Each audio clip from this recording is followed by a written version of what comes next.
नमस्कार आप सभी को। तो आज के दिन की शुरुआत हुई थी 3:30 बजे। 3:30 बजे उठकर पहले मैंने करी नाश्ते वगैरह की तैयारी, सब्जी वगैरह काटी थी मैंने, और फिर 4:30 बजे तक मैं अपनी दैनिक क्रियाओं से निवृत्त हो गई थी। दैनिक क्रियाओं से निवृत्त होने के बाद मैंने किया व्यायाम और प्राणायाम आदि। फिर उसके बाद लगभग मैं 5:30 बजे तक अपने व्यायाम प्राणायाम आदि से फ्री हो गई। फिर मैंने नाश्ता वगैरह बनाया, फिर मैं गई स्कूल, वहाँ पढ़ाया बच्चों को, और शाम को आकर मैंने पढ़ी श्रीमद् भागवत गीता।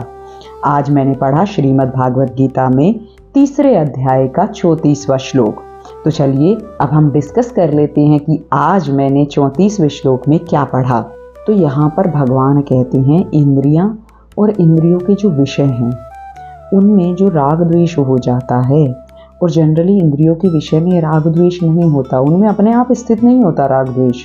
ये हम जो मानते हैं उसके अकॉर्डिंग होता है, क्योंकि अगर इंद्रियों के विषय में राग द्वेष होता तो सबको सेम चीज़ अच्छी लगती और सेम चीज़ बुरी लगती। जैसे कि बारिश होती है, किसान को अच्छी लगती है, कुम्हार को बुरी लगती है। अब इसी तरीके से जब ठंडी हवा सर्दी में चले तो हमें बहुत ख़राब लगता है, भाई बहुत ठंड कर दी है, और अगर वही ठंडी हवा गर्मियों में चले तो हमें बहुत अच्छा लगता है। तो बेसिकली यहाँ से हम एक बात समझते हैं कि हम अपना अनुकूल और प्रतिकूल जो हमारा भाव है वो राग द्वेष पैदा करता है, विषय नहीं। वही ठंडी हवा सर्दी में चलती है तो मुझे अच्छी नहीं लगती, और वही ठंडी हवा जब गर्मियों में चल रही है तो मुझे अच्छी लग रही है, क्योंकि वो मेरे अनुकूल है ना, मुझे वो सुख दे रही है। तो हमारा जो राग द्वेष है वो जो जिस विषय में हमारी अनुकूलता है उसमें राग हो जाएगा, जो हमारे अगेंस्ट है उसमें द्वेष हो जाएगा। ये आता क्यों है? तो जनरली यहाँ पर ये कहा गया है कि ये क्यों आता है, क्योंकि हमने अपना संबंध इस शरीर इस संसार से मान लिया है। अब जो हमारे अनुसार काम होता है तो हमें अच्छा लगता है, अनुकूलता होती है अनुभव, और अगर हमारे अगेंस्ट होता है तो हमें प्रतिकूलता अनुभव होती है, तो द्वेष हो जाता है। तो लेकिन भगवान ये कहते हैं कि ये जो चीज़ें हैं ना, राग और द्वेष, ये हमारी परमानेंट कैरेक्टरिस्टिक्स नहीं हैं, ये उत्पन्न हुई हैं, और जो भी चीज़ उत्पन्न होती है वो नष्ट भी होती है।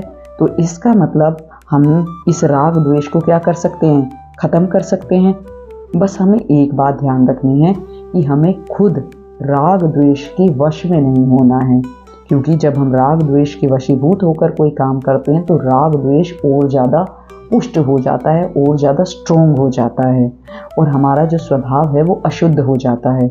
इसीलिए अगर हमें अपना जो स्वभाव है वो शुद्ध करना है तो सबसे पहला हमें जो काम करना है कि चलो राग द्वेष हमारे मन में ये आ रहे हैं, लेकिन इनके वशीभूत होकर हमें काम नहीं करना है, कर्म नहीं करना है, इन राग और द्वेष के अधीन नहीं होना है। तो अब ये राग और द्वेष मिटाएं कैसे जाएं? तो यहाँ पर भगवान ने 2 तरीके बताए हैं। एक तो भाई या तो हम अपने सारे कामों को भगवान को समर्पित कर दें। ईजी है, मतलब कि सारा काम जो भी मुझे मन बुद्धि जो कुछ मिला है कि भगवान आपकी कृपा से मिला है, ये मेरे कर्म सारे आपको समर्पित हैं। मैंने किसी की हेल्प की तो भी बस यही सोचना है कि भगवान ने मुझे यहाँ पर मीडियम बना के भेजा, ये मैंने नहीं की, मेरे वश की बात नहीं थी।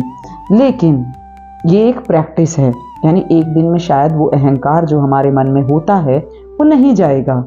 अब एक और तरीका यहाँ पर बताया गया है कि शास्त्रों को सामने रखकर हम कर्म करें, कि शास्त्र इसकी आज्ञा देता है या नहीं देता है, क्योंकि शास्त्रों के अनुसार चलने से हमारी जो अपनी रुचि और अरुचि है ना, कि मेरा क्या इंटरेस्ट है, ये इसकी जो इम्पोर्टेंस है वो ख़त्म हो जाती है धीरे धीरे। अब लेकिन मेरे जैसे लोग जिन्होंने शास्त्रों को नहीं पढ़ा है, जिन्हें धर्म का सार नहीं पता है, वो क्या करें? तो धर्म का सार यही कहता है, महर्षि वेद व्यास जी ने कहा है कि जो हम अपने लिए नहीं चाहते उसे दूसरों के प्रति भी ना करें। यानी जैसा व्यवहार मैं अपने लिए नहीं चाहती हूँ वैसा व्यवहार मैं अगर दूसरों के लिए नहीं करूँगी, तो यही शास्त्रों का सार है।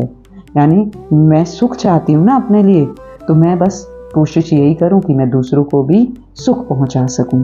और यहाँ पर उपाय बताया हुआ है राग द्वेष को दूर करने का, वो है दूसरों की सेवा। यानी जो भी हमें संसार से मिला है उसे संसार की ही सेवा में लगा देना। और सेवा क्या है? सेवा करने का अर्थ है सुख पहुंचाना। यानी हमारा जो भाव है वो ये होना चाहिए कि मुझे दूसरों को सुख पहुंचाना है। तो और साथ ही साथ उनसे मुझे कुछ नहीं चाहिए उसके बदले में। तो ऐसा भाव जैसे जैसे हमारे अंदर बढ़ता जाएगा वैसे वैसे क्या होता जाएगा, राग द्वेष अपने आप ही खत्म होते जाएंगे। तो भगवान यहाँ पर यही कहते हैं कि अगर आप परमार्थ के मार्ग में चल रहे हो तो इस मार्ग में आपकी साधन संपत्ति को लूटने वाले जो दो सबसे बड़े शत्रु हैं वो हैं राग और द्वेष। और कभी कभी ये राग द्वेष ना बने रहते हैं अंदर मन में, और हमें ऐसा लगता है कि यार मैं तो इतना भजन पूजन करती हूँ लेकिन फिर भी मतलब आध्यात्मिक उन्नति उतनी नहीं है, मन नहीं लगता मेरा, यानी मेडिटेशन में या मैं जब बैठती हूँ ध्यान में मन नहीं लगता है। तो ये जो मन नहीं लगना है ना, ये राग और द्वेष के कारण है। जिन चीज़ों में मेरी अनुकूलता है उधर ध्यान जाएगा, किसी से लड़ाई हो रखी है उधर ध्यान जाएगा। तो इसीलिए हमें पहले इस राग और द्वेष को मिटाना है और धीरे धीरे हमारा मन लगने लगेगा।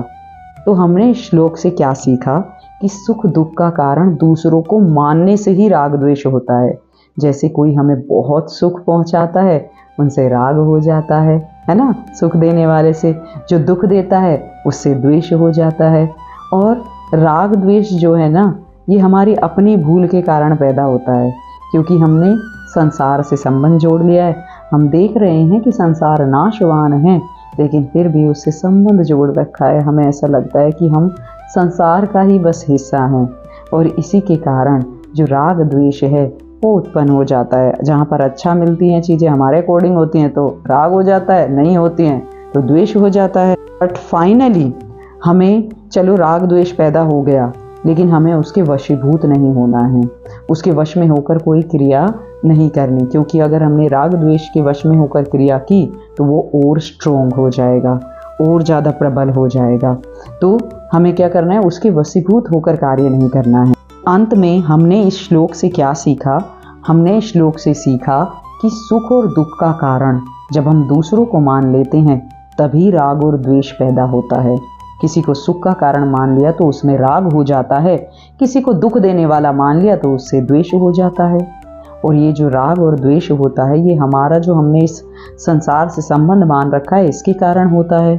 अब ये जो राग द्वेष हैं ये पैदा हो गए हैं चलो हमारे अंदर, पर हमें इनके वशीभूत नहीं होना है। हमें ये कोशिश करनी है कि इनके वश में ना हो, बल्कि और इनके वश में होकर कोई क्रिया ना करें। जैसे कि मान लो किसी ने मुझसे बहुत कड़वी बात कही तो मुझे मान लो गुस्सा आ भी गया तो मैं वो गुस्सा जाहिर नहीं करूं, और तो फिर नेक्स्ट टाइम मुझे क्या ट्राई करना है कि चलो उन्होंने जो भी कहा गुस्सा नहीं आए मुझे, मेरे अंदर भी मतलब मेरा भाव ना बिगड़े, इम्पैक्ट ही ना हो मेरे ऊपर।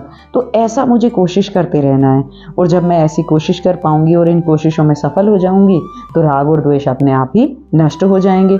और ये कैसे होंगे? जब मेरे मन में सेवा का भाव रहेगा, जब मेरे मन में ये रहेगा कि मुझे तो दूसरों को सुख पहुंचाना है। तो यहाँ पर अंत में हमें यही सीख मिलती है कि अनुकूलता हो या प्रतिकूलता दोनों में ही राग नहीं करना है।